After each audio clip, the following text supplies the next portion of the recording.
Good afternoon.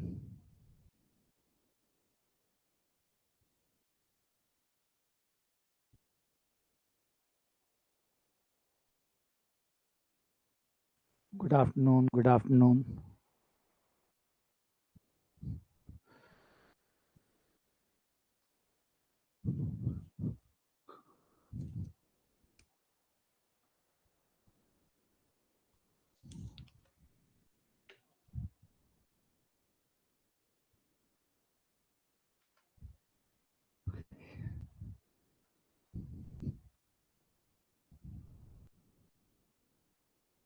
ठीक है। Good afternoon. Radhe Radhe. Good afternoon. Radhe Radhe.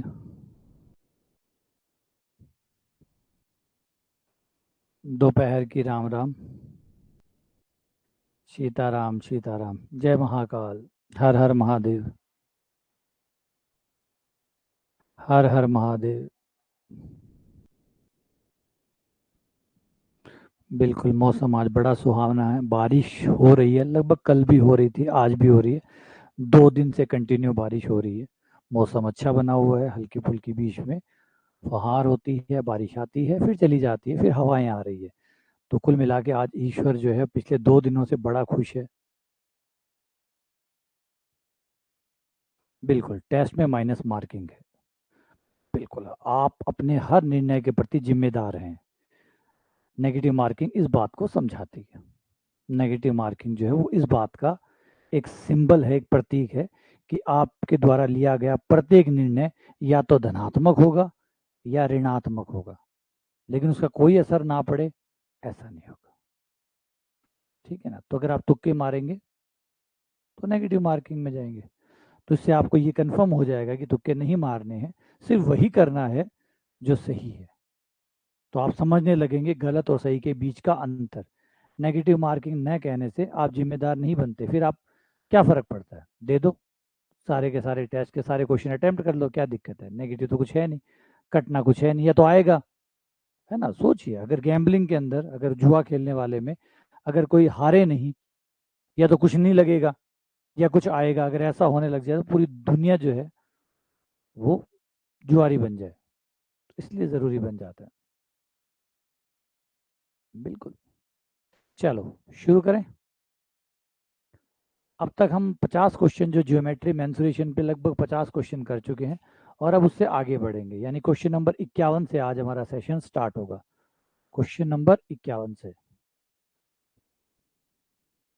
जहाँ तक किया है वहाँ तक कंप्लीट है।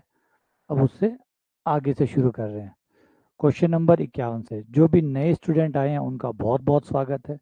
पुराने वालों का तो हृदय से स्वागत था ही और आगे भी रहेगा। और जो नए स्टूडेंट आए हैं उनका बहुत बहुत स्वागत है। आप लोग क्लासेस जो है वो 3 क्लासेस होती हैं। एक सुबह होती है लगभग 8 के आसपास, 8 8 या 8:15 के आसपास। दूसरी होती है दोपहर में 2 या 2:15, कभी 2 हो जाती है, कभी 2:15 हो जाती है। एक शाम को होती है 6 बजे। शाम वाली सीनियर सेकेंडरी की होती है, दोपहर वाली जो है वो सेकेंडरी के लेवल के जो टॉपिक है उनके लिए होती है, और सुबह ग्रेजुएशन वाली होती है। ठीक है। फिर भी कोई परेशानी हो, कोई चीज़ हो, तो यहाँ पे कमेंट सेक्शन में मैसेज कर दीजिएगा, मैं आपको जवाब दे दूंगा। ठीक है। चलो सवाल शुरू करते हैं। आ जाओ। ओल्ड इज गोल्ड, बिल्कुल। क्वेश्चन नंबर 51 ध्यान से सुनिए, समझिए और आगे बढ़िए। क्वेश्चन नंबर 51 कहता है, एक बिंदु P से EMRS में, देखिए ग्रेजुएशन नहीं है, EMRS में ग्रेजुएशन नहीं है, ना PG का कंटेंट है। तो उनको बिना मतलब में, जो जिस कोर्स के लिए बना हुआ है उसको उसी कोर्स में होना चाहिए। बिना मतलब में उनको ये पढ़ाया जाए, या जो वर्ग 2 वाले हैं उनको ग्रेजुएशन में ऐड कर लिया जाए, तो वो लॉजिकल नहीं रहता। तो आप जिस कोर्स से हैं आपको उसी कोर्स में, उसी कोर्स को पढ़ना चाहिए। सही बात तो यही है।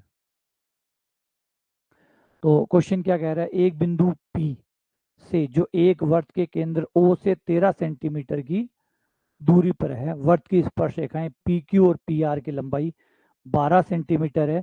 तो आपको बताना है कि चतुर्भुज PQOR का क्षेत्रफल कितना होगा। चतुर्भुज PQOR का कितना हो जाएगा। तो जो वर्ग 1 में है वो तो ऑलरेडी वर्ग 1 में है। फिर अपना जो कोर्स है वो स्विच करवाइए, अपना कोर्स चेंज करवाइए।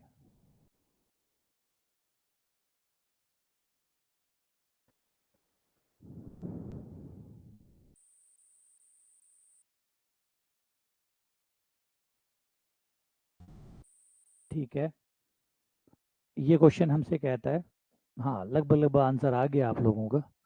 हाँ ठीक है, बढ़िया है, सही है। क्वेश्चन क्या कह रहा है कि ये रहा आपका वृत्त, ये बाहर एक बिंदु P है जिसकी वृत्त के केंद्र से, केंद्र O है, ये दूरी 13 बताई हुई है, ये दूरी 13 सेंटीमीटर बताई हुई है। ठीक है, स्पर्शरेखाएं खींची गई है, एक का नाम है PQ, एक का नाम है PR। एक है PQ, एक है PR। इनकी लंबाइयां हैं 12। फिर अगर आप इसे मिला दो O से, तो आपका एक चतुर्भुज बन जाएगा P,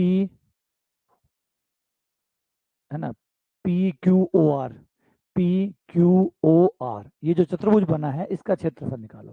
तो देखो, हम चतुर्भुज का क्षेत्रफल तो डायरेक्ट नहीं निकाल सकते, लेकिन हम दो त्रिभुजों का निकाल सकते हैं, और दोनों त्रिभुज बराबर है, दोनों त्रिभुज बराबर है, दोनों त्रिभुज बराबर है। ये 90 डिग्री का कोण हो गया। तो हम इस त्रिभुज का क्षेत्रफल निकाले थे, इस वाले त्रिभुज का, त्रिभुज POQ का। ये 13 है, ये 12 है, 90 के सामने की भुजा कर्ण होती है, तो ये 90 डिग्री है, तो ये कर्ण हुआ, है ना। पहली बार कर्ण को लेटे हुए देखा होगा आपने, कर्ण को पहली बार लेटे हुए देखा, तो ये कोई आश्चर्य की बात नहीं है। कर्ण वो नहीं होता जो खड़ा होता है या लेटा हुआ होता है या टेढ़ा होता है, कर्ण वो होता है जो 90 डिग्री के सामने होता है। देखो, ये परिभाषा में भी कितना अच्छा फर्क है। अधिकतर हम मानते हैं कि कर्ण वो होता है जो तिरछा होता है, कर्ण तिरछा होता है, इस वजह से कई बार हम फंस जाते हैं, तिरछी भुजा को ही कर्ण मान बैठे। यहाँ पे भी कहीं कंफ्यूज हो जाएगी, ये कर्ण है, ये कर्ण नहीं है।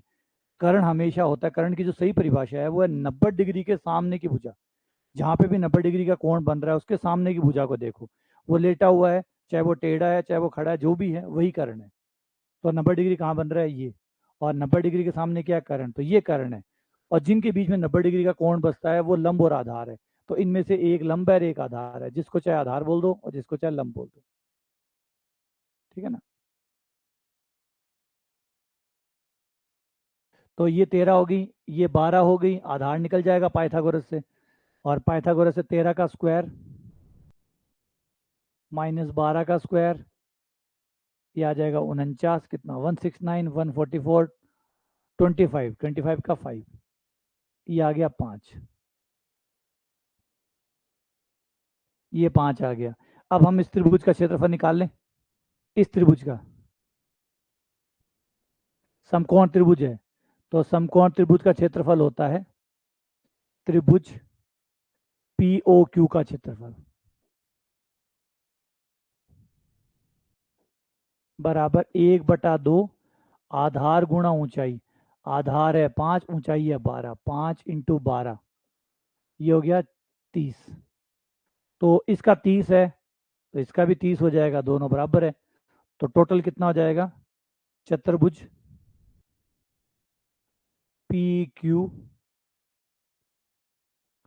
PQR का क्षेत्रफल हो गया 2 गुणा 30, यानी 60।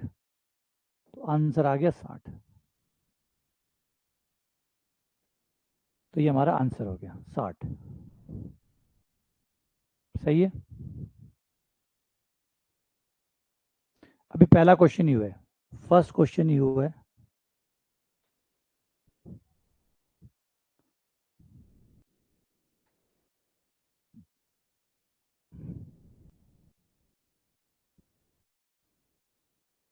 तो चल तो रहा है इसके अंदर, EMRS चल रहा है, EMRS साथ में चल रहा है। ये तो वो EMRS वाले बोल रहे हैं कि हमारा ग्रेजुएशन नहीं होगा क्या, EMRS वाले में ग्रेजुएशन है ही नहीं तो होगा क्यों, EMRS में ग्रेजुएशन है ही नहीं तो क्यों होगा।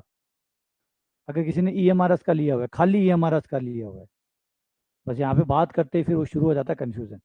जिसने EMRS का लिया हुआ है, EMRS में अगर खाली EMRS का लिया हुआ है, तो EMRS में ग्रेजुएशन है ही नहीं, तो उसकी ग्रेजुएशन की क्लास कैसे होगी? सोचो, अगर 10th का एडमिशन ले रहे हो फिर कह रहे हो 11वीं क्लास नहीं हो रही हमारी, तो 10th का एडमिशन लोगे तो 11वीं की क्लास कैसे होगी? 10वीं की क्लास की हो तो 10वीं की क्लास होगी। हाँ, तो वही तो मैं कह रहा हूँ, यहाँ पे तभी मैं बातें नहीं करता, क्योंकि यहाँ पे कोई बात कोई बोलता है, मैं जवाब देता हूँ, फिर बाकी सब उल्टा समझ बैठते हैं। तो ये कि आपने कोर्स कौन सा लिया है, अगर आपने जो कोर्स लिया है उसमें कौन कौन सी क्लासेस है, उस कोर्स में जो सिलेबस है उसके अकॉर्डिंग क्लासेस होंगी। ठीक है, अगला क्वेश्चन। एक समद्विबाहु त्रिभुज की 3 भुजाओं का योग 20 सेंटीमीटर है और एक समान भुजा के आधार से अनुपात 3:4 है, तो त्रिभुज की ऊंचाई कितनी होगी? एक समद्विबाहु त्रिभुज की भुजाओं का योग, समद्विबाहु त्रिभुज है उसकी भुजाओं का योग 20 है और एक समान भुजा का आधार से अनुपात 3:4 है।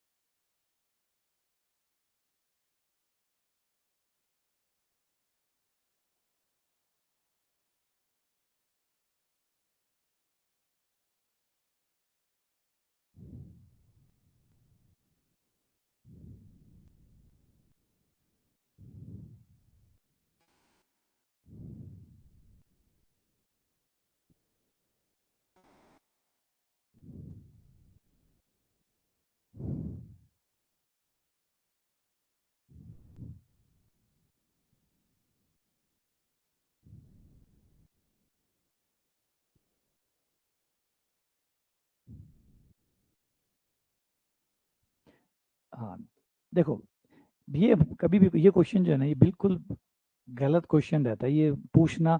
जैसा मुझसे पूछोगे वैसे ही आपको भी पता है। कोई पूछे सर परीक्षाएं कब होंगी, इस एग्ज़ाम कब होंगे या उसका एग्ज़ाम कब होंगे, तो वही जो आपको पता है वही हमें पता है, जो आपको पता है वही हमें पता है। बस उतनी जानकारी जितनी आपको है एग्जैक्टली उतनी जानकारी हमें है ना। ये नहीं कि हम पढ़ाते हैं तो हमारे पास संस्थानों से फ़ोन आते हैं कि परीक्षा इस दिन करा रहे हैं, आप बच्चों को बता दीजिएगा, है ना। ऐसे सीक्रेट कॉल नहीं आते हमारे पास कि भाई आपको डेट बता रहे हैं, आप बच्चों को बता देना। तो वही डेट वही न्यूज़पेपर है। और हाँ, आप हमसे आप ज़्यादा पढ़ते हैं, न्यूज़पेपर आप हमसे ज़्यादा पढ़ते हैं, न्यूज़ में आप हमसे ज़्यादा अपडेट रहते हैं, बल्कि आप हम लोगों को अपडेट करते हैं कि हाँ सर ये एग्ज़ाम की डेट ये आ गई है, उस अखबार में ये छपा है, वहाँ पे ये आया है, तो हमें नहीं पता होता इतना।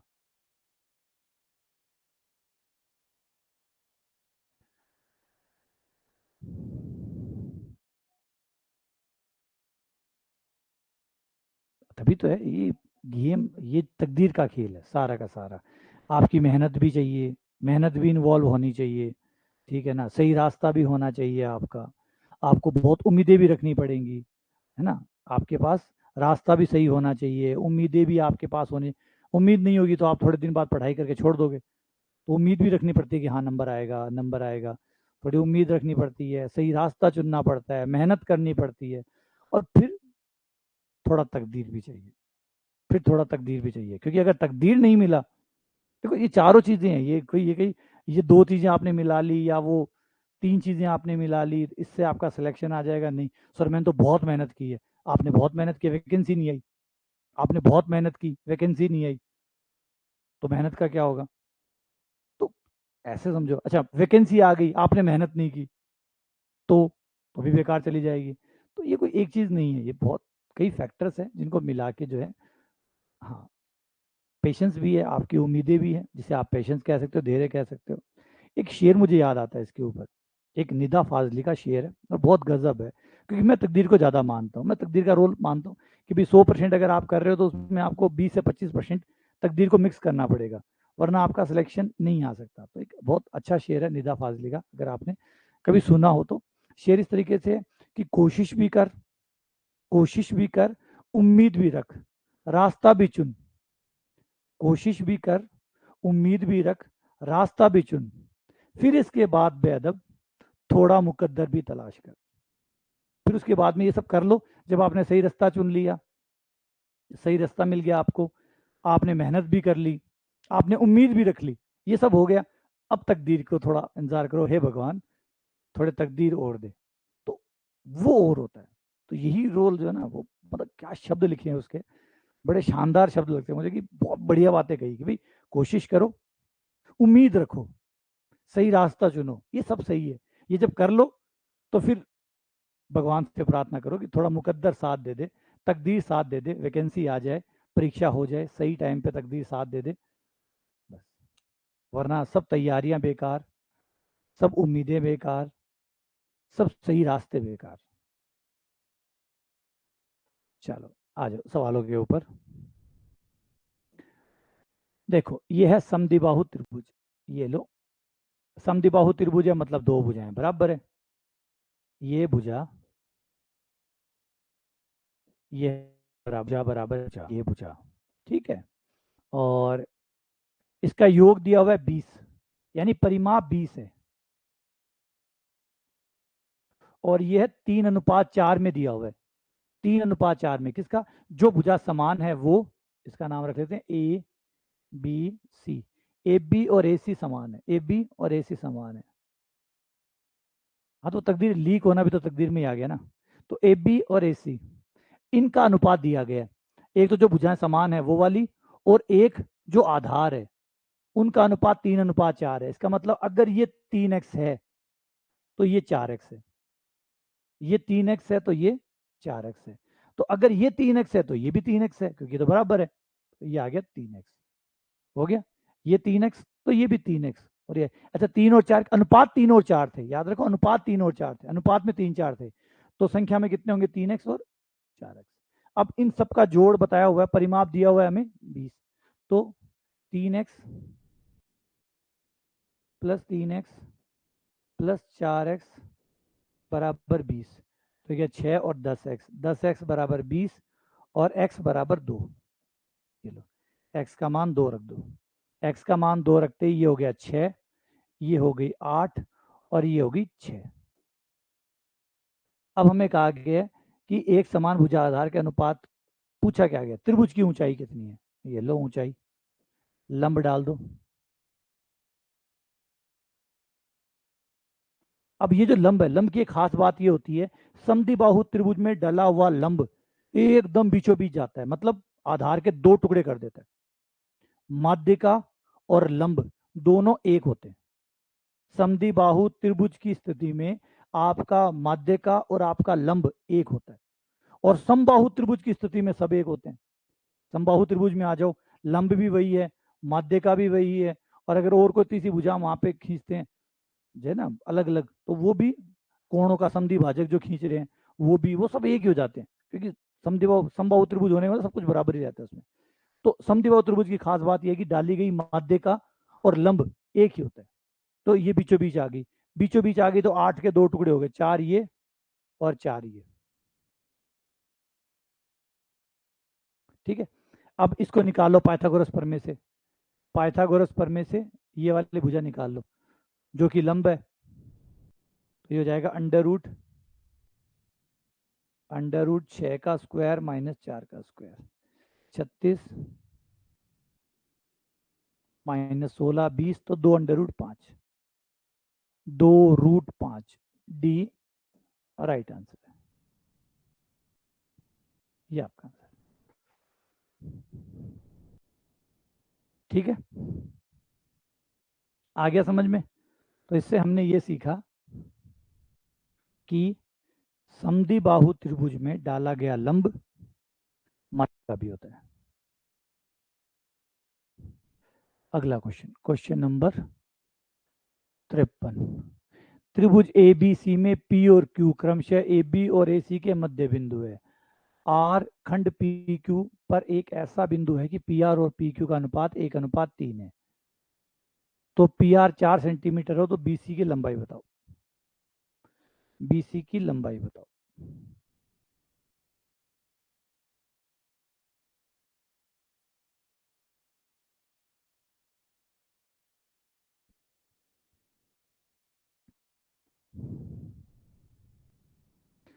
अच्छा एक तो जो कल सुबह हमारी, कल ये जो दोपहर वाली क्लास है ज्योमेट्री वाली क्लास, कल ये सुबह रहेगी जल्दी मॉर्निंग में, सुबह 7 बजे, क्योंकि कल गणेश चतुर्थी है, तो कल दोपहर मतलब 10 बजे के बाद में पूजा वाला मुहूर्त है, क्योंकि कल पूजा का जो मुहूर्त है वो 12 बजे के आसपास है, 12 से 12:30 के बाद में, 12 साढ़े 12 के, बाद का मुहूर्त है, तो उसके बाद फिर लगातार वो मंदिर जाना और जाना उसका वो लगा रहेगा।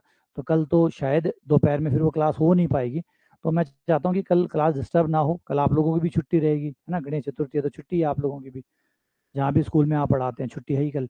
तो कल सुबह जल्दी क्लास कर लेते हैं अपनी, 8 बजे 8:15 बजे तो वो क्लास होती है, और इसको 7 बजे कर लेते हैं, सुबह 7 से 8, और फिर 8:15 से उसको कर लेंगे, ताकि क्लासेस डिस्टर्ब भी ना हो, क्लासेस भी हो जाएं, और जो गणेश चतुर्थी है वो भी बड़ा त्यौहार है, तो वो भी वैसे का वैसे ही बन जाए।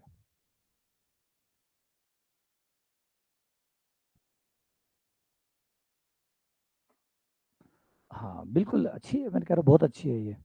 तो क्या वो, देखो गणेश चतुर्थी है, ऑब्वियस सी बात है, बड़ा त्यौहार है, तो उसको भी वैसे ही सेलिब्रेट होना चाहिए, गणेश जी का वार है, गणेश जी की मतलब चतुर्थी है बहुत। अगर आप तो, हम जैसे राजस्थान में हैं या आप में से कोई महाराष्ट्र से है, तो वो तो समझ सकता होगा कि गणेश चतुर्थी मतलब कितना बड़ा त्योहार होता है, कितना बड़ा ओकेजन होता है महाराष्ट्र के अंदर। तो यहाँ पे भी है, और गणेश जी तो है ना विघ्न हरता है, मंगल करता है, तो उनका ध्यान नहीं करेंगे तो। ना क्लास तो लेंगे हैं, क्लास तो एकदम कोई भयंकर ही कोई परेशानी आ गई ना, कि मान लो उपाय ही नहीं है, तो ही टाल करेंगे, वरना तो क्लासेस तो लेंगे लेंगे। जहाँ व्यवस्थित हो सकता है ना, कि ठीक है यहाँ से हटा के यहाँ ले लो, या यहाँ से हटा के यहाँ ले लो, ये कर लेंगे। हाँ, गणपति बप्पा को मैंने कहा ना, पहले मुकद्दर वाली बात कही थी ना, देवताओं को खुश रखो, है ना, भगवान को खुश रखो। भगवान, है ना, देवता हैं, बुद्धि के देवता हैं, पप्पा तो बुद्धि के देवता हैं, विघ्न हरता है, और आजकल विघ्न किसके नहीं है जीवन में, भरे पड़े हैं। तो विघ्न हरता को नहीं पूछोगे, ठीक है ना। चलो, आज जो कर लिया आपने।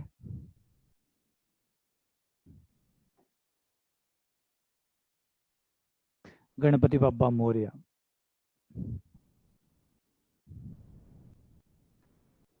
हाँ,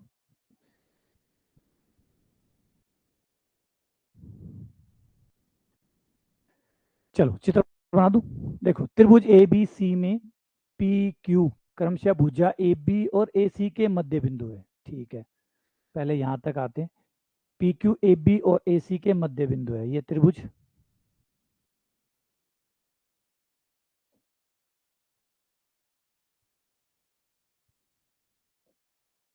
ए बी का मध्य बिंदु है पी,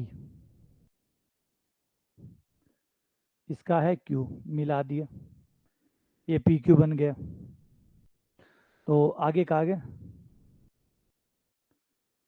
फिर क्या कह रहा है कि पी आर और आर क्यू, कहाँ हो भाई P R, P R, R कहाँ गया, आर खंड पी क्यू पर एक ऐसा बिंदु है, अच्छा आर यहाँ है, कहाँ आर को छुपा है, बढ़िया चलो। आर खंड पी क्यू पर एक ऐसा बिंदु है कि 1:3 है पी आर, और ये 1:3 है, ठीक है भाई। उसके बाद में पी आर जो है वो 4 सेंटीमीटर है, पी आर 4 है, ये 4 है, तो बी सी कितना होगा, ठीक है, आ जाओ, बढ़िया है। जो जो हम जाने हैं, जहां तक हम पहुंचे हैं, ये मध्य बिंदु है, पी मध्य बिंदु है, क्यू मध्य बिंदु है, तो ये 1:1 हो गया, ये एक, ये एक, अनुपात की बात कर रहा हूं मैं, मध्य बिंदु है ना, पी और क्यू मध्य बिंदु है, मध्य बिंदु है तो 1:1, 1:1। तो जब इनका अनुपात जो होगा, उसी अनुपात में आपके पी क्यू का और बी सी का अनुपात होगा, तो पी क्यू और बी सी का अनुपात होगा 1:2, क्योंकि देखो छोटे त्रिभुज का एक, तो बड़े त्रिभुज का कितना है, एक और एक, दो। तो आपका एपी और ए बी का अनुपात कितना हुआ, 1:2। तो इस त्रिभुज की एक भुजा और इस बड़े वाले त्रिभुज की एक भुजा का अनुपात हो जाएगा पी क्यू और बी सी का अनुपात, पी क्यू और बी सी का अनुपात 1:2। अब ये प्रेरणा हमें कहाँ से लगी, ये प्रेरणा हमें कहाँ से लगी, ये देखो ये एक है, तो ये एक है क्योंकि मध्य बिंदु है, पी मध्य बिंदु है, मध्य बिंदु तो बराबर बराबर काटेगा, तो अगर ये एक काटेगा तो ये भी एक काटेगा, अब देखो छोटे वाले त्रिभुज की तो हुई अगर एक, तो बड़े वाले की कितनी हुई, एक और एक दो, 1:2। तो ये छोटा त्रिभुज ये बड़ा त्रिभुज समरूप है, तो इसकी भुजा अगर एक है तो बड़े वाले की दो है। तो ऐसे ही पी क्यू एक माने तो बी सी दो हो जाएगा, तो पी क्यू और बी सी का अनुपात 1:2 है। अब यहां से आ जाओ, अगर ये है 1:3, ये है 1:3, तो अगर ये 4 है तो ये सिर्फ 1:3 है, इसका मतलब अगर ये 4 है तो ये 12 होगी, ये 4 है तो ये 12 होगी। सही कह रहा हूं? अगर ये 4 होगी तो ये 12 होगी, तो 4 और 12 कितनी होगी, 16 होगी। तो पी क्यू आपके पास आ गई 16। पी क्यू का मान यहां रख दो, 16/BC 1/2, वज्र गुणा करते ही BC बराबर आ गया 32। तो आंसर हो गया 32। 32 आंसर हो गया।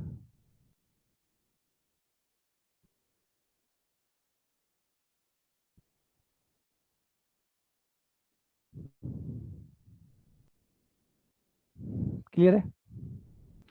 किसी को डाउट है इसके अंदर? अरे यार धर्मेंद्र, इतने आंसर ना दिया करो, एक आंसर दे दो, एक से ही पता चल जाता है। फिर आप लोग आंसर देते हो, बाकी लोगों के जो मैसेज है वो अपने आप ही छूट जाते हैं। अब ये चीज़ देखो, बाकी लोगों को परेशानी होती है, फिर बाकी लोग नाराज होते हैं कि सर हमारे मैसेज नहीं पढ़ते। अब ये देखो, अब ये धर्मेंद्र आंसर पे आंसर, एक ही आंसर को 50 बार लिख देते, तो बीच में किसी का और का आंसर होता है तो वैसे ही चला जाता है। ठीक है, तो इसलिए प्लीज़ आप एक बार आंसर दो, क्योंकि इसमें क्या होता है बाकी लोगों का आंसर छिप जाता है।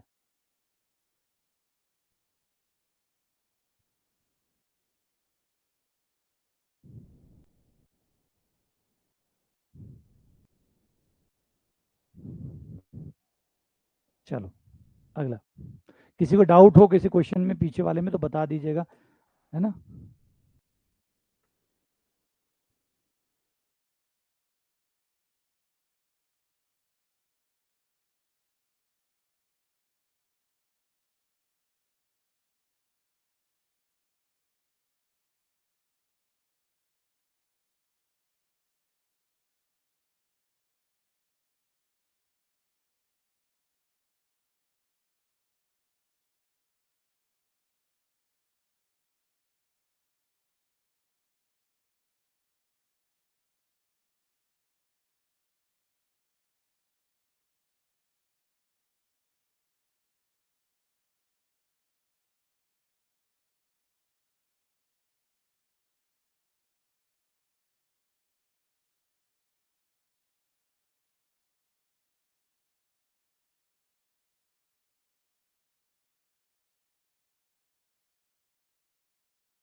यहाँ रख दे। अब आगे त्रिभुज एबीसी में शीर्ष लंब एडी 9 सेंटीमीटर है। त्रिभुज एबीसी में शीर्ष लंब है एडी जो कि 9 सेंटीमीटर है। यदि ए बी 6√3 है और सी डी जो है वो 3√3 है तो कोण ए का माप क्या होगा? ठीक है, चित्र बनाते हैं।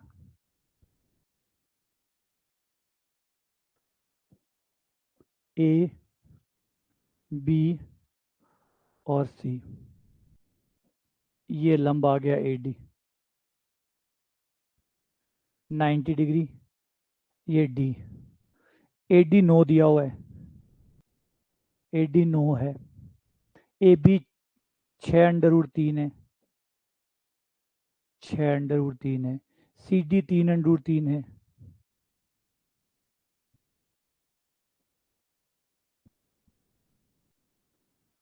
तो कोण ए का माप कितना होगा? ये कोण ए जो है ये बताना है। ठीक है, पहले पाइथागोरस प्रमेय लगा लो क्योंकि 90 का कोण हो गया हमारे पास। 90 का है तो पाइथागोरस प्रमेय लगा लें और पाइथागोरस प्रमेय लगा के ये निकाल लो। ठीक है ना, कितना आ जाएगा ये? नो,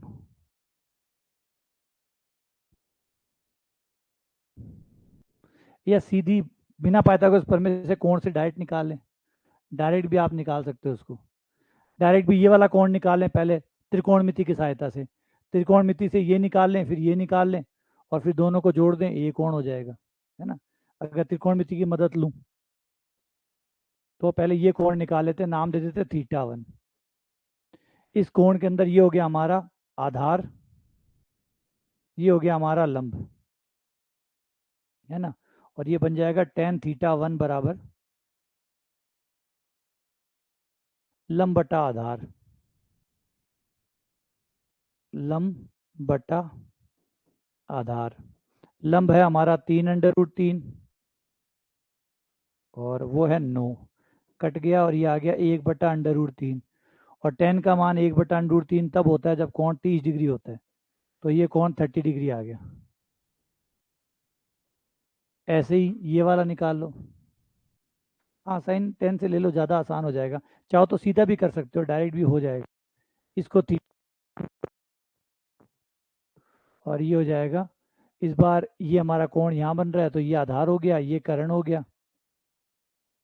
तो लंब बटा कर्ण कर लेते हैं। आधार बटा कर्ण कॉस आएगा, कॉस θ2। आधार बटा कर्ण, आधार 9 है, कर्ण है 6√3। 3 पे काटे तो 3, 2 √3 से कट गया, √3 आ गया।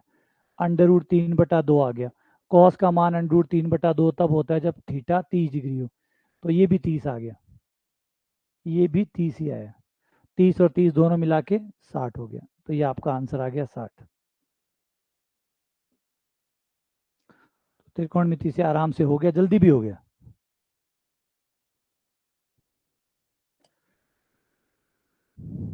ठीक है, किसी को परेशानी है इसमें?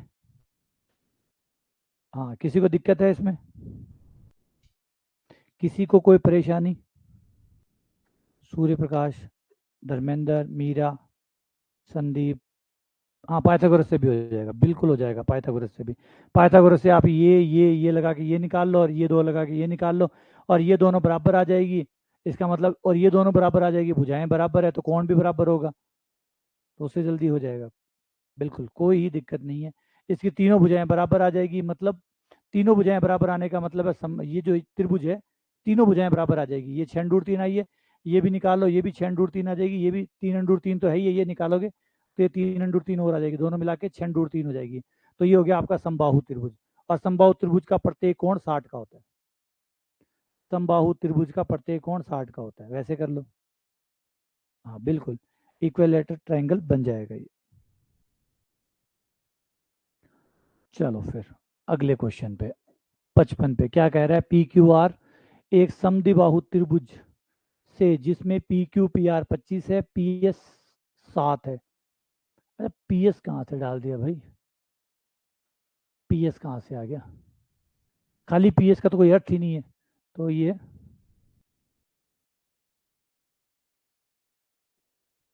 इसको लंब कर दो। यदि लंब पी एस 7 सेंटीमीटर हो तो क्यू आर की लंबाई, इसे लंब कर दो। हाँ, एग्जाम में जो मेथड याद आ जाए वही सही।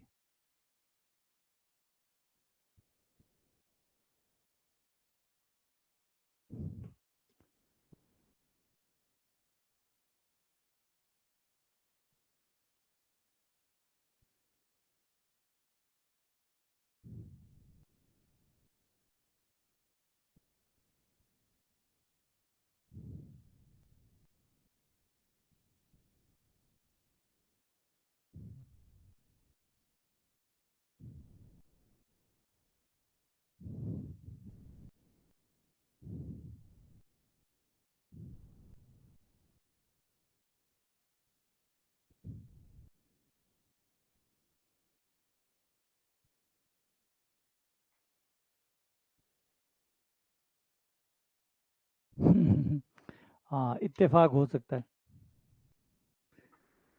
आज के क्वेश्चनों का आंसर डी ज़्यादा आ रहा है।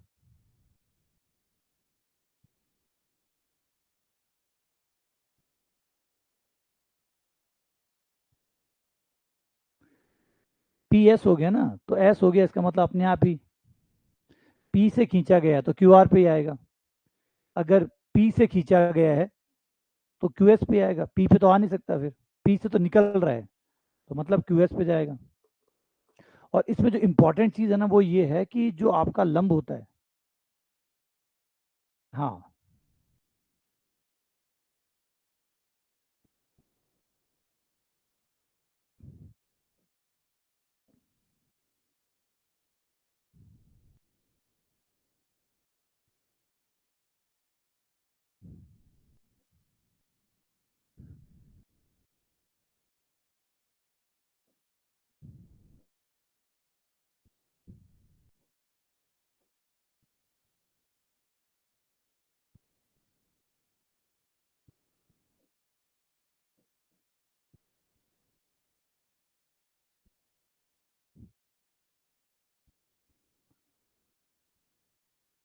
ये 7 है और ये लंब है।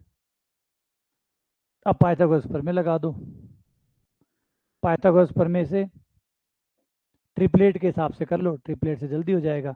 अगर कर्ण 25 है, एक भुजा 7 है, तो ये 24 होगा। ये 24 होगा तो ये भी 24 होगा, और 24 और 24 दोनों मिला के 48 हो जाएंगे। ये आपका 48 हो गया।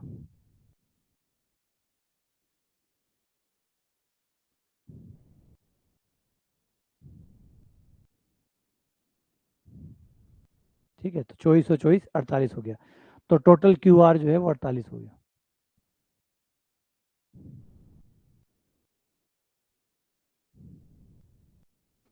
Question number 56।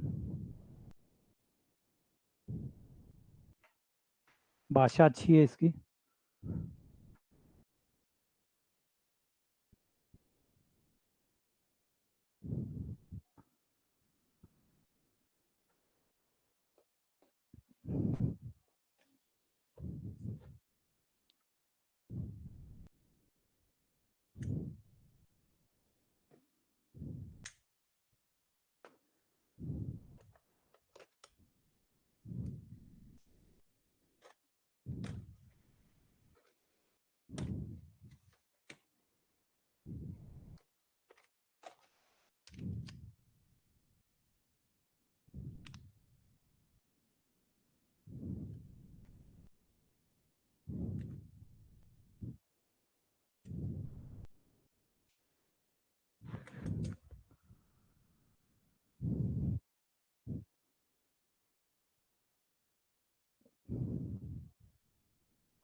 बढ़िया सवाल, बहुत बढ़िया सवाल बना है। शानदार सवाल है।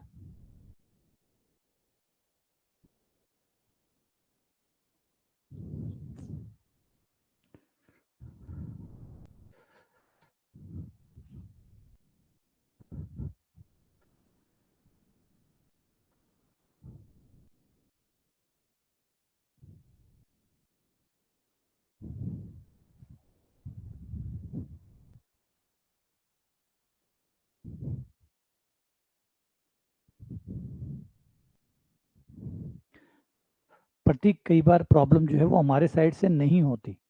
एक चीज़ आप लोग समझो, अगर कोई इश्यू आ रहा है, अगर इश्यू आता है हमारे साइड से, कोई भी इश्यू आता है, आप लोग बस ये होता है कि कई बार मान लो आपने ऐप चलाया, नहीं चला, तो आप कहते हो आपका ऐप काम नहीं कर रहा। अच्छा सोचो, मेरा अगर ऐप काम नहीं करता है, अगर नहीं करता है, तो फिर किसी के लिए भी काम नहीं करेगा। सोचिए, ऐप में कोई ऐसी सेटिंग नहीं है कि वो ए के लिए काम ना करे, बी के लिए काम करने लग जाए, सी के लिए अटक के चले, डी को नेटवर्क प्रॉब्लम बताए, ई को कुछ और बताए। ऐसा नहीं होगा हमारे। अगर ऐप, मेरे साइड से सोच के देखो, आप बस में बैठे हो और बस में एक जना शिकायत कर रहा है कि मेरी बस चल नहीं रही, तो अगर बस उसकी नहीं चल रही है तो पूरी की बस नहीं चल रही है। समझ रहे हो? आप बस में बैठे हो और आप ड्राइवर से कह रहे हो बस ही नहीं चल रही, बस ही नहीं चल रही। समझो बात, अगर बस नहीं चल रही होती तो किसी के लिए भी नहीं चल रही होती। अगर बस में 40 सवारी बैठी है तो 40 सवारी के लिए बस नहीं चल रही होती। तो वही है, अगर मेरे साइड से कोई भी प्रॉब्लम आएगी तो बाकायदा सबको आएगी, सबको। एक सिंगल भी जना बच नहीं सकता। सोच के देखो, लाइट नहीं आ रही है, मेरे घर में कैसे आ सकती है? अगर बिजली बोर्ड से लाइट नहीं आ रही है तो फिर वो मेरे घर में लाइट कैसे आ सकती है? तो वही है, अगर बिजली बोर्ड लाइट काटेगा तो सबकी कटेगी। अलग अलग तार नहीं बिछाए हुए हैं हर किसी के घर के लिए। वहां से अगर लाइट की प्रॉब्लम आती है तो जिस जिस हिस्से के लिए इसने लाइट काटी है, उस हिस्से के हर घर में लाइट जाएगी। तो ये होता है, इसलिए आप लोग लगता है वहां पर, अगर सोचो कि जब भी हमारे लाइट जाती थी बचपन में, याद कीजिए, जब लाइट जाती थी तो हमारे घर वाले कहते थे जाओ सामने वाले से पूछ के आओ उनके घर में लाइट आ रही है क्या। तो हम जाके पूछ के आते थे आपकी लाइट आ रही है क्या, या बाहर देखते थे लाइट जल रही है क्या। उससे कंफर्म हो जाता है कि लाइट तो आ रही है, इन लाइट की प्रॉब्लम तो नहीं है, प्रॉब्लम मेरी है। तो जब भी किसी के ऐप में कोई परेशानी आए, कुछ नहीं चले, तो एक बार अपने दोस्तों को फ़ोन करके पूछा करो कि क्या उनको भी प्रॉब्लम आ रही है। अगर सबको प्रॉब्लम आ रही है तो फिर हमारी प्रॉब्लम है ना। अगर आप सबको प्रॉब्लम है, और सबको प्रॉब्लम है, तो हमें पता ही चल जाएगा। सबको ही प्रॉब्लम होगी तो पता ही चल जाएगा।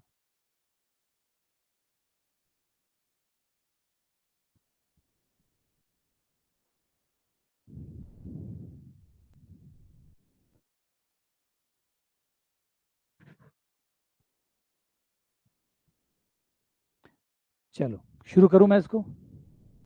आ जाओ। देखो, क्वेश्चन शानदार बना हुआ है। क्वेश्चन में थोड़ा सा दिमाग एक्स्ट्रा यूज करना है। ये आपका त्रिभुज हो गया ABC। ABC।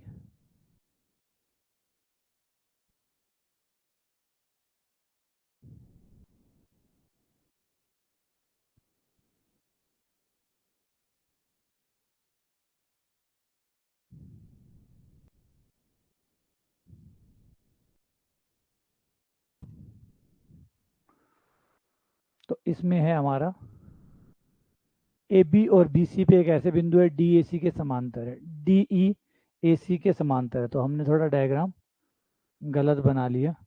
AC नीचे लेना है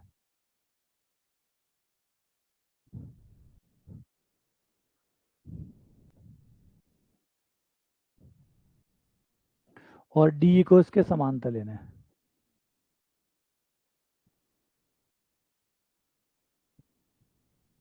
ठीक है, अभी देखता हूँ, करने से पता चलेगा। DAC के समांतर ले लिया।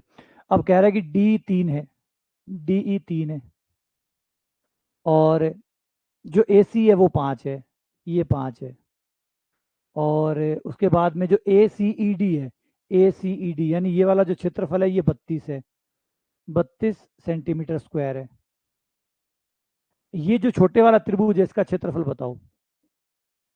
इस छोटे वाले का क्षेत्रफल ज्ञात करो। देखो, बहुत सिंपल क्वेश्चन था लेकिन ट्रिकी था। क्वेश्चन सिंपल था लेकिन ट्रिकी था।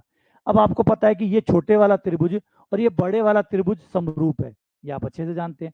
छोटे वाला त्रिभुज और बड़े वाला त्रिभुज समरूप है, और समरूप है तो दो समरूप त्रिभुजों के क्षेत्रफलों का अनुपात, क्षेत्रफल त्रिभुज BDE, मतलब छोटे वाले त्रिभुज का क्षेत्रफल बटे बड़े वाले त्रिभुज का क्षेत्रफल, दोनों का अनुपात जब समरूप है तो इनका अनुपात इनकी भुजाओं के अनुपात के वर्ग के बराबर होगा। भुजाओं के अनुपात DE/BC के वर्ग के बराबर होगा। ये परमेय है, ये परमेय होती है। अगर दो त्रिभुज समरूप है हैं, ये छोटे वाला और बड़े वाला समरूप है, छोटे वाला त्रिभुज और ये बड़े वाला त्रिभुज जिसके अंदर ये है, वो दोनों त्रिभुज छोटा और वो बड़ा, यानी ABC और BDE दोनों समरूप है। और अगर समरूप है तो इनके क्षेत्रफलों का अनुपात इनकी भुजाओं के अनुपात के वर्ग के बराबर होगा। और भुजाएं हैं 3 और 5 के अनुपात में, तो 3 और 5 में हो गया तो 9/25 हो गया। इसका क्षेत्रफल एक बार थोड़ी देर के लिए x मान लेते हैं कि इसका क्षेत्रफल x है। अगर इसका x है तो ऊपर आ गया x बटा, ऊपर आ गया x, नीचे आ गया x प्लस 32, क्योंकि बड़े त्रिभुज का कितना हो जाएगा x प्लस 32, छोटे का ये x इतना हो गया 32 ही हो गया, तो टोटल मिला के कितना हो गया 32 प्लस x, टोटल हो गया 32 प्लस x। त्रिभुज का हो गया x, बड़े वाले त्रिभुज का हो गया 32 प्लस x। बस कर दो वज्र गुणा, तो ये हो जाएगा 25x बराबर 9 से गुणा करते ही 32 गुणा 9 प्लस 9x, 9x को एक तरफ करते ही 16x बराबर 32 गुणा 9 और x बराबर 2 गुणा 9 यानी 18।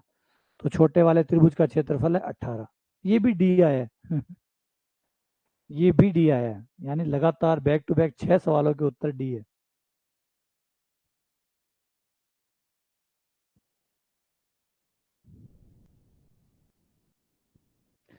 ठीक है, ये समझ में आ गया? दिमाग में ही नहीं आया, नहीं आता। एक एक बार करे हुए होते हैं ना, तभी दिमाग में आता है, दिमाग अपने आप नहीं चलता। दिमाग की भी एक ये कारण है कि दिमाग भी ऐसे नहीं कि अपने आप ही चला जाएगा, अपने आप काम का एक एक बार सवाल जब निकल जाते हैं ना, और रिवीजन हो जाता है, प्रैक्टिस हो जाती है, बार बार सवालों में से गुजरते हैं, तब फिर दिमाग में पिक्चर बननी शुरू होती है। हाँ, तुमने सही किया था।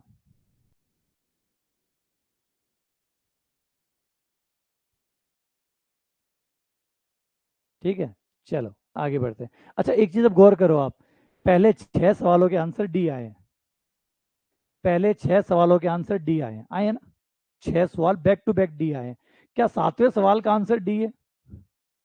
सोचो, 6 बार डी आने के बाद भी हम 7वें सवाल का आंसर निकालना ही पड़ेगा।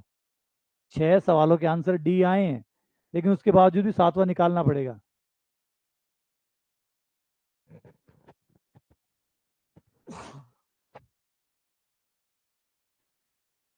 कोई गारंटी नहीं है, कोई भी गारंटी नहीं है, यही होता है। अगर आपका 99 बार भी डी आ जाता, तो भी 100वें क्वेश्चन के लिए भी सेम वही प्रायिकता होती जो पहले क्वेश्चन के लिए डी आने की है ना? समझे? यानी एक बार 99 क्वेश्चनों के आंसर डी आ गए, 100वें क्वेश्चन का आंसर डी आएगा, उसकी प्रायिकता एग्जैक्टली वैसी है जैसे पहले क्वेश्चन की होती। उससे पहली बार कितनी बार डी आया है इस बात से कोई फर्क नहीं पड़ता, हर नया क्वेश्चन वही प्रायिकता लेके आता है ना? समझ में आया कि कोई फर्क नहीं पड़ता कितने क्वेश्चनों के आंसर ए है, कितनों के बी है, कितनों के सी थे, और इससे पहले कौन सा आंसर चल रहा था। 7वां क्वेश्चन नया क्वेश्चन, सेम प्रायिकता, 25 25 25 25, चारों की 25 प्रायिकता है, वही है।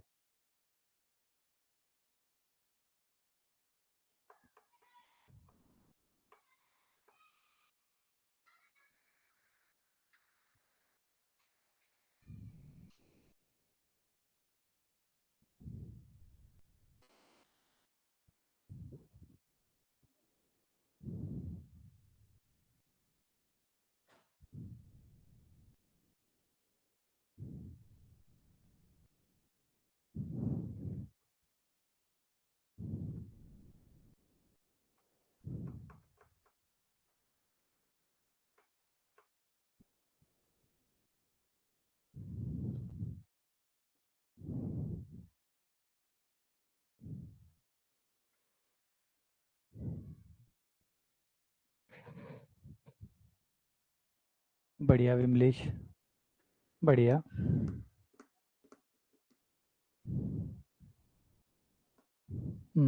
ठीक है, शाबाश, शाबाश सुधांशु, मीरा, विमलेश, बिल्कुल मीरा।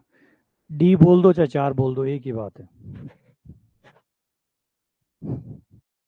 डी बोल दो चाहे 4 बोल दो, एक ही बात है इस सवाल के लिए। रितिका कुछ गड़बड़ है, कुछ कैलकुलेशन गड़बड़ है।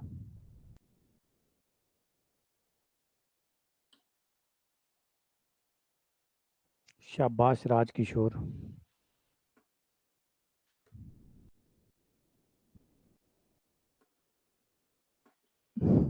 शाबाश पूनम।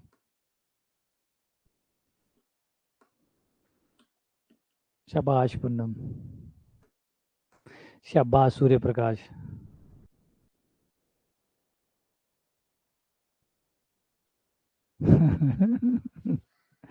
इस बार भी डी।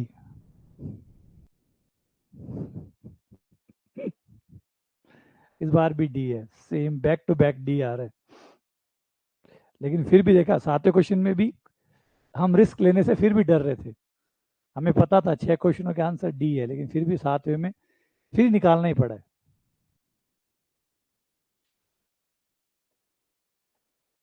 ये सवाल है आपका, ये व्रत है।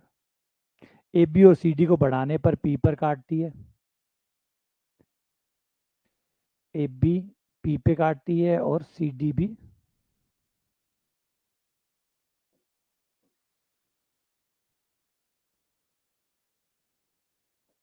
पी पर काटती है।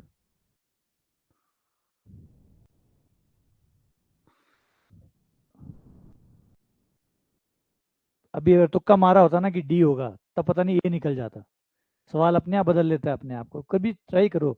ऐसा लगता है जब हम तुक्के मारते हैं ना, तो ऑप्शन अपने आप बदल लेते हैं अपने आप को। आप तुक्का मार के देखो। आप इसे 57वें क्वेश्चन पे तुक्का मारते डी बोलते ना, तब बी निकल आता। तो तुक्कों में पता नहीं क्या, ब्रह्मांड भी नहीं चाहता कि तुक्का मार रहा है मतलब उत्तर ही बदल दो। है ना, तुक्कों का साथ ब्रह्मांड भी नहीं देता दुनिया में, मतलब नेचर प्रकृति जो है ना, वो भी तुक्के का साथ नहीं देती।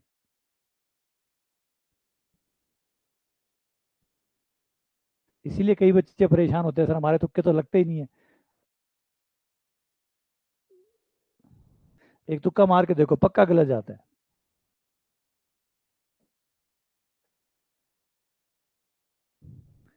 कह ना, फ्री फोकट का कुछ नहीं मिलता। कई बच्चे ऐसे होते हैं जिनके तकरीबन फ्री फोकट का कुछ नहीं मिलता। मतलब अगर वो पेपर में 150 में से 90 क्वेश्चन करके आते हैं, तो बस 90 के ही नंबर मिलते हैं। एक भी तुक्के के नंबर उनको मिल जाए ना ना, मिलते ही नहीं।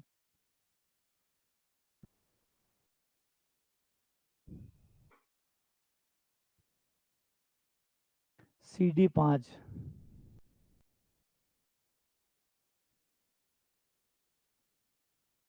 C D 5। P B, A B की 1/3 है। तो पी बी हो जाएगी आपके पास ए बी की 1/3।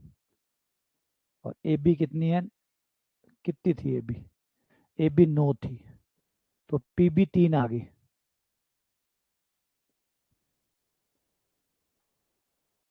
ठीक है, पी डी निकाल लो। पी डी एक्स मान लो और फॉर्मूला लगा दो। पी ए गुणा पी बी, पी ए गुणा पी बी बराबर पी सी गुणा पी डी। पी ए का मान हो गया 9 और 3 12। पी बी का मान हो गया 3। पी सी का मान हो गया 5 + x। पी डी का मान हो गया x। ब्रैकेट खोल दो, x² + 5x और बर 36। ये हो गया 9 × 4 = 36। तो गुणनखंड हो जाएगा x + 9 और x - 4। एक तो आ जाएगा x बराबर -का 9, तो x -का 9 तो नहीं हो सकता। तो दूसरा आंसर हो जाएगा x बराबर 4। ये हो गया 4।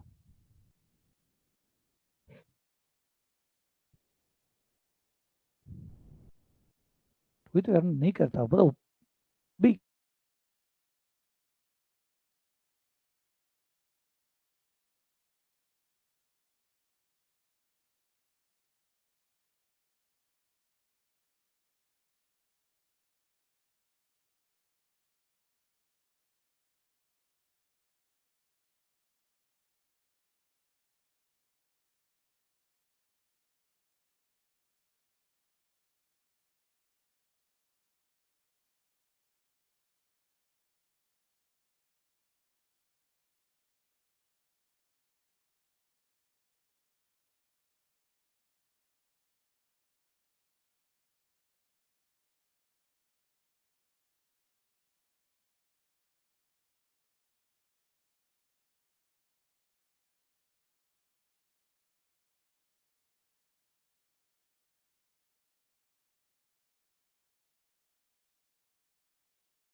कुछ देर के लिए इंटरनेट चला गया, नेट के जाने की वजह से डिसकनेक्शन हो गया।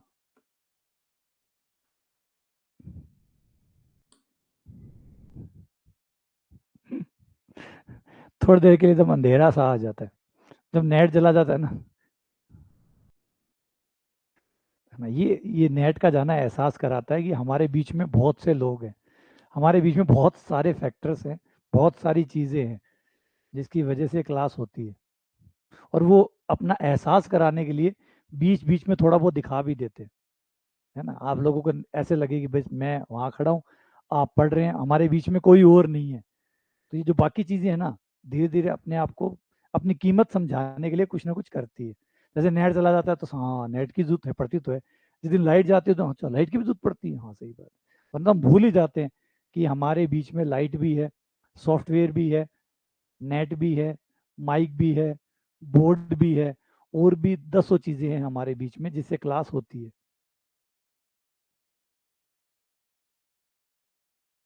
तो बाकी सब चीज़ें अपनी कीमत जताने के लिए ऐसा कुछ ना कुछ, कोई ना कोई नाराज हो ही जाता है कभी ना कभी। आ जाओ। एक त्रिभुज की ऊंचाई कितनी है? समबाहु त्रिभुज है, समबाहु त्रिभुज है, तो तीनों भुजाओं का योग दिया हुआ है। तो समबाहु त्रिभुज है तो तीनों भुजाएं तो बराबर होंगी। तीनों भुजाएं बराबर होंगी तो वो 3a के बराबर होगा। तो 3a बराबर आ जाएगा 15√3। तो भुजा आ गई आपकी 5√3। ये लो। और समबाहु त्रिभुज का आधार तो ऊंचाई कितनी होती है? समबाहु त्रिभुज की ऊंचाई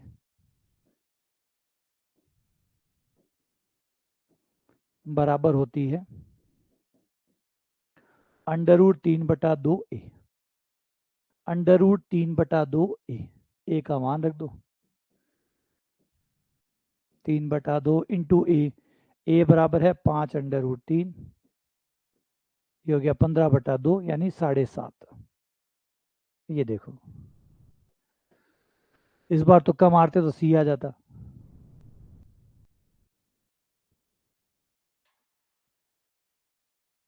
ठीक है, हाँ, इस बार ऑप्शन सी आया। अगला सवाल 59। ए सी और बी सी बराबर है। आधार ए बी की लंबाई 10 सेंटीमीटर है, सी जी 8 सेंटीमीटर है, जी जो है वो केंद्रक है। तो बताओ ए सी की लंबाई कितनी होगी? ए सी की लंबाई कितनी होगी? हाँ, इसमें डी नहीं है।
हम्म,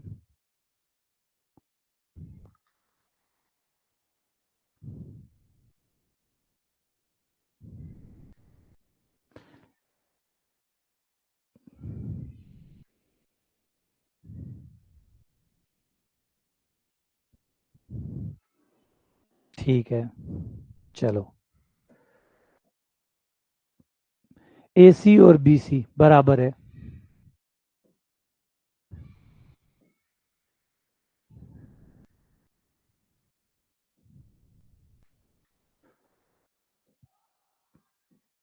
ए बी सी, क्वेश्चन ने कहा है कि ए बी की लंबाई 10 है, ये 10 है। जी केंद्रक है, केंद्रक का मतलब माध्यिकाओं का प्रतिच्छेद बिंदु। जी केंद्रक है, सी जी,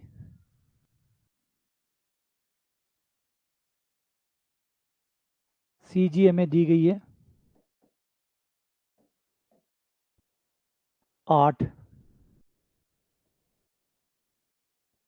और हम जानते हैं कि ये जो माध्यिका जो केंद्रक होता है, केंद्रक होता है, वो माध्यिका को 2:1 में बांटता है, यानी बड़े वाला 2 होगा, छोटे वाला 1 होगा। तो ये छोटे वाला, ये बड़े वाला, तो 1:2 होगा, 1:2 होगा। मतलब ये अगर सी, इसका नाम मैं ई रख लूँ, तो ये जो है, ये अगर 1 है तो ये 2 होगा, तो अगर ये 2 है तो ये 1 होगा, मतलब ये 4 होगा। तो ये आपके पास आ गया 4। तो टोटल कितना हो गया? 8 और 4 12। और मैंने बताया था कि माध्यिका ही लंब होती है कौन से त्रिभुज के अंदर? समद्विबाहु त्रिभुज के अंदर माध्यिका ही लंब होती है, तो ये लंब भी है। ठीक है ना? बस हो गया काम हमारा।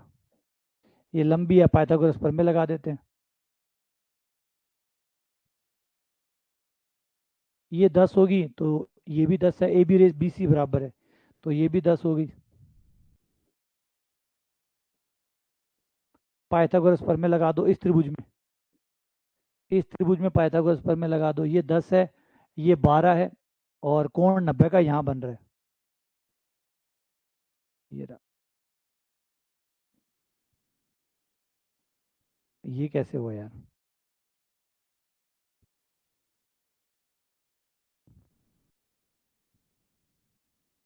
ए सी 10 है, अच्छा, ए सी 10 है भाई।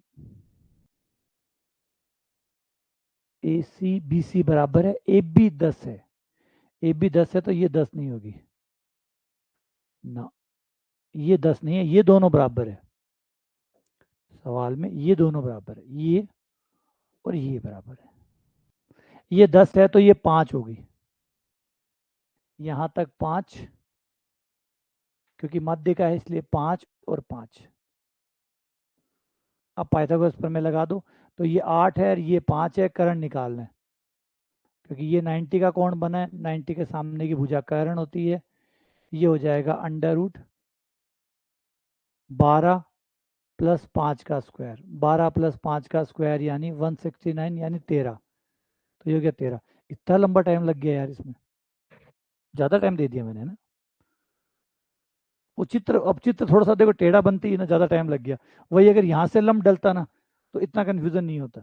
वो लंब यहाँ से गया, माध्यिका यहाँ से गई, जाते ही वो चित्र भाई बदल तो जाते हैं ना दिमाग में, है ना? अब देखो कितना फर्क पड़ता है इतने से, है ना? मैंने यहाँ से खींचा तो वो चित्र दिखना उल्टा हो गया, क्योंकि फिर समझने में टाइम लगता है। क्रिकेट देखते हो ना आप लोग, एक तो आप आगे की तरफ भाग के कैच पकड़ते हो, जब आप आगे की तरफ भाग के कैच पकड़ते हो चांसेस ज़्यादा होते हैं पकड़ लोगे, लेकिन उल्टा भागते हो तब पीछे, पीछे भागते हो तो बहुत कम चांसेस होता है कि आप कैच को पकड़ लोगे। तो वही है, अगर डायग्राम, सेम डायग्राम को भी अगर आप, सेम डायग्राम को अगर इसको खड़े बनाते तो जल्दी से आंसर आ जाता, लेकिन मैंने सी गलत ले लिया। इसीलिए हम अधिकतर क्या करते हैं कि जहाँ से भी माध्यिका या लंब खींचते हैं ना, उसको हमेशा ऊपर रखते हैं, है ना? हमेशा जहाँ से भी माध्यिका या लंब खींचा जाता है, उस शीट्स को हमेशा ऊपर रखते हैं ताकि डायग्राम जल्दी समझ में आए। वरना थोड़ा सा गलत डायग्राम बनाते 10-15 सेकंड तो खराब हुए ही हैं, है ना? और कंपटीशन में तो फर्क पड़ता ही है। चलो कोई ना, गलतियां करते रहो, सीखते रहो, खूब गलतियां करो, ताकि, और गलतियां करो, लेकिन ये नहीं गलतियां करके जाने दो, नहीं, गलतियां करो और सीखो। जैसे मैंने भी गलती की, तो मैंने बताया ना कि मैंने डायग्राम गलत बनाया। तो डायग्राम गलत बनाना या गलत, ऐसा नहीं कि चित्र गलत है, सी को नीचे नहीं बनाना चाहिए था, ऊपर बनाना चाहिए था। तो ये छोटी छोटी बातें हैं, आप भी उतारो अपने जो तैयारी है उसमें, इन चीज़ों को जोड़ते रहो, तभी आप बेहतर होगे।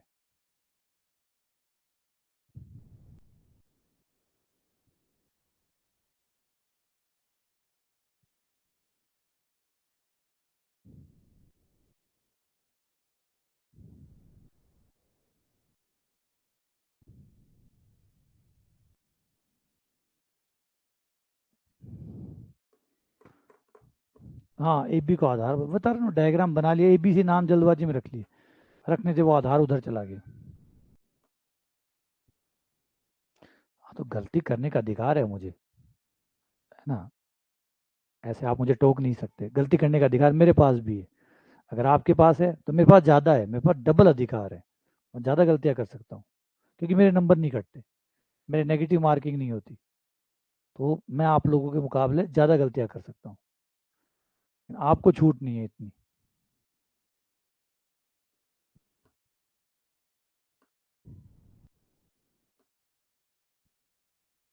हाँ, इसीलिए मैं करता हूँ, इसीलिए मैं खूब सारी करता हूँ।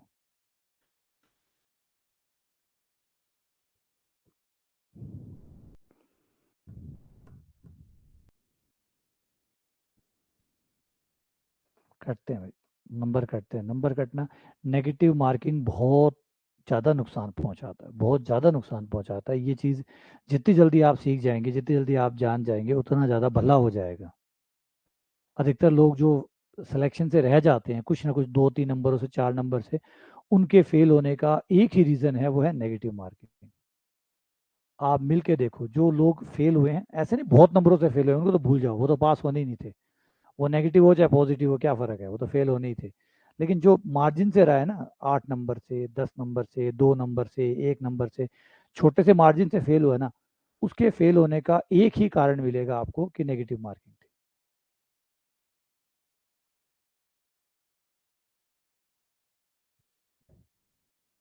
अब EMRS में, इनमें सब में आपको ये चीज़ें जो है ना, ये मिलती है। दिल्ली में कट ऑफ, भाई सीटें कट ऑफ से कम बच्चे क्यों सिलेक्ट हो रहे हैं? क्योंकि कट ऑफ तो लगा रखी है उन्होंने 45 मार्क्स, कि 45 मार्क्स मिनिमम होने चाहिए, 45%। अब 45 होने चाहिए, नेगेटिव मार्किंग दे दी। अब नेगेटिव मार्किंग से आप भी जानते हो कि जब तक आप 52-55 नहीं बनाओगे, तब तक 45 नहीं आएगा। ये तो आप भी समझदार हो, कि आप भी जानते हो कि ऐसे तो हो नहीं सकता कि जीरो गलतियां हो। जीरो गलतियां तो नहीं हो सकती। तो नाम में वो 45 है, बोलने में वो 45 है, लेकिन एग्जैक्ट 45 तो कोई नहीं बनेगा। तो वो क्या होगा, अपने आप ही वो 52 बनाएगा, तो कट कुटा के 45 आएगा। हो सकता है 45 से नीचे भी चला जाए। तो वो कहने में वो 45 है, लेकिन एक्चुअली में वो 52 से 55 है। एक्चुअल में वो 52 से 55 है। और सरकार कहेगी हम तो 45 से मांग रहे हैं। हमने क्या मांगा? 45 से तो मांगा। हम क्या करें, हम तो 40 ही तो मांग रहे हैं। अरे 40 नहीं मांग रहे, आप 50-55 मांग रहे हो। आप सिर्फ दिखा 40 रहे हो। आप सिर्फ दिखा 40 रहे हो, एक्चुअली में आप मांग रहे हो 50-55। ये फर्क है।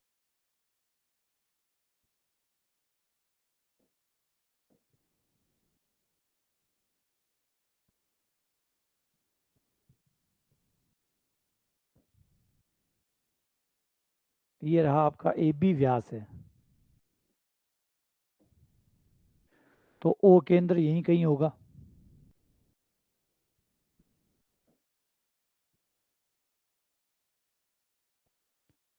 ABCD, डी कोण दिया गया है जो कि 118 है, ADC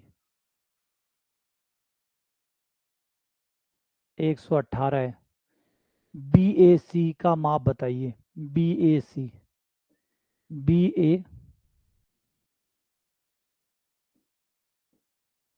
ये वाला कोण बताओ। तो हाँ, सीधा है बिल्कुल। चक्रीय चतुर्भुज है, देखो। A वृत्त पर है, B वृत्त पर है, C वृत्त पर है, D वृत्त पे है, तो चक्रीय चतुर्भुज है। और चक्रीय चतुर्भुज है तो आमने सामने के कोणों का योग 180 होगा। तो ये अगर 118 है तो ये 62 होगा। ये 62 आ गया। ये जो है ये व्यास है। व्यास पे बना कोण समकोण होता है, तो वो 90 का हो गया। ये 90 का हो गया। अर्धवर्त का कोण समकोण होता है।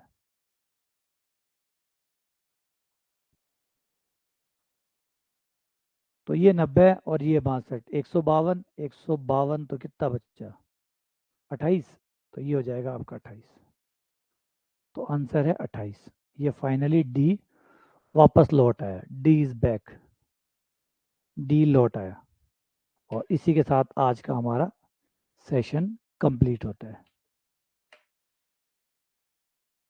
और दोबारा से बता दूं, कल गणेश चतुर्थी है। इस वजह से कल जो दोपहर वाली क्लास जो है आपकी, वो कल सुबह होगी, जल्दी मॉर्निंग में। क्योंकि कल आपकी छुट्टी है तो कोई परेशानी नहीं है, आप सुबह जल्दी आ सकते हैं। तो कल सुबह 7 बजे से 8 बजे ये क्लास जो है ना ज्योमेट्री वाली, इसको सुबह ही कर देंगे, 7 से 8 ही। ताकि दोपहर में आप लोग भी फ्री रहो। अगर आप पूजा वूजा करते हो गणेश जी को, वैसे मानना तो सबको ही चाहिए, तो फिर भी आपकी आप स्वतंत्र हैं। तो अगर आप मानते हैं गणेश जी को और पूजा वूजा करते हैं जैसे मेरी तरह, तो कल दोपहर आपके लिए फ्री रहे, आप लोग तैयारी कर सकें, पूजा कर सकें आराम से, और मैं भी कर सकूं। तो है ना, डिस्टर्ब ना हो, क्लास अपनी हो जाए, छुट्टी ना हो। इसलिए कल सुबह ही 2 क्लास ले लेंगे और शाम वाली क्लास अपने कंटिन्यू शाम को हो जाएगी। ठीक है ना? तो कल सुबह 7 बजे ये वाली ज्योमेट्री वाली क्लास कल सुबह 7 बजे होगी, और बाकी दोनों क्लासें अपने टाइम पे ही रहेगी जिस टाइम पे होती है। ठीक है? हाँ, जय गणपति बप्पा। जय गणपति बप्पा मोरिया। चलो मिलते हैं आपसे शाम को फिर से नेक्स्ट क्लास 6 बजे।